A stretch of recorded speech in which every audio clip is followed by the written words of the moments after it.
Bu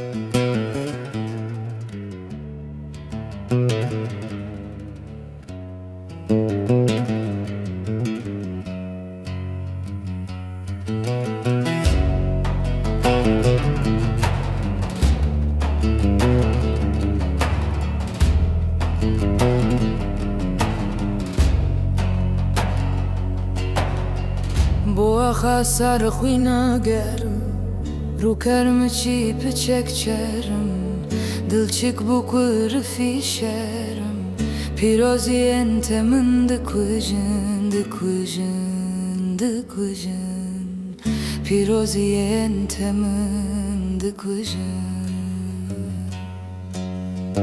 xortên çeleng zeriyên şeng ji bo dîwarên bêdeng çend kes ki sorman bêreng baweriyên te min disojin disojin disojin baweriyên te min disojin.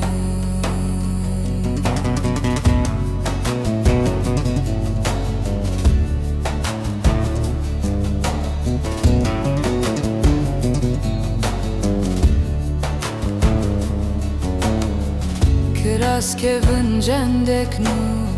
xer ji xwe nedît û çû ne navek hêla ne rû bermayên te min dikojin dikojin dikojin bermayên te min dikojin miriyên buha giran zindiyên nava giran kevrên kelên sergoran xewnên teke da min dimejin dimejin dimejin xewnên teke da min dimejin.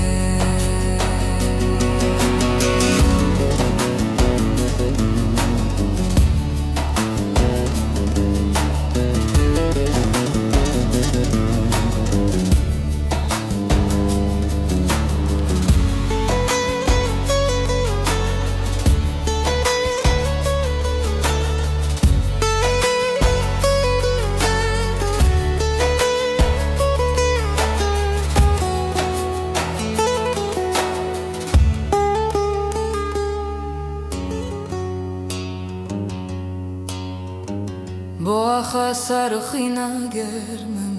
ro kerm çî piçek çerim dilçik bu kurfî şerim piroziyên te min dikujin dikujin dikujin piroziyên te min dikujin biçûk dibim hûn mezin dîsa gile û gazin ji miriyan çi dixwazin felsefên te hemû gilêjin gilêjin gilêjin mirov pê sergêjin.